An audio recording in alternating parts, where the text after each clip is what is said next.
बिस्मिल्लाहिर्रहमानिर्रहीम अल्लाहुम्मा सल्ली अला मोहम्मद व अला आले मोहम्मद वबारिक वसल्लम। ये दूसरा स्पेल दिखा रहा हूँ जी कि अगर आप रवात की तरफ से आ रहे हैं और आपने जज कर लेना है कि आप एयरपोर्ट की तरफ जाना चाहते हैं, सदर की तरफ जाना चाहते हैं, तो आप जो ही कचहरी इंटर होंगे आपने लेफ़्ट रहना है। वो देखें, वो सामने जो बोर्ड लगा हुआ, आपने लेफ़्ट हो जाना, आप सीधे मोटरवे चले जाएंगे और सदर की तरफ चले जाएंगे। अगर आपने मरी रोड पे जाना है, मरीड हसन जाना है, तो अपने वो पुल के ऊपर है ना, बिल्कुल सीधे जो है ना वो मरीड की तरफ चले जाएंगे।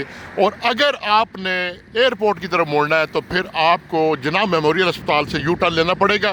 वापस आके आप फिर वो इनकम टैक्स वाले दफ्तर से आप पुराने एयरपोर्ट की तरफ चले जाएंगे। तो कन्फ्यूजन होती है नए बंदे के लिए, क्या बंदे वो चले जाते हैं, जाना होता मरी रोड पे, वहाँ से निकल जाते हैं, वहाँ से भी आगे रास्ता जाता है, लेकिन इतने खूबसूरत शाहकार को अप्रिशिएट करना चाहिए।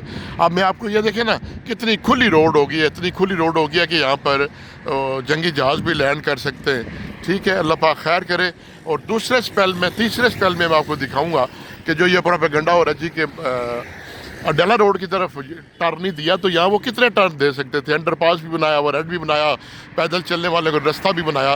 तो यहाँ से तकरीबन कोई आधे किलोमीटर से भी कम यू टर्न है, आपने वापस मुड़ के तो फिर आगे अडाला रोड की तरफ मुड़ जाना है। ये अडाला रोड की तरफ जाने वालों का रास्ता है, वो भी मैं आपको दिखाता हूँ जी तीसरे स्पेल में। वस्सलाम।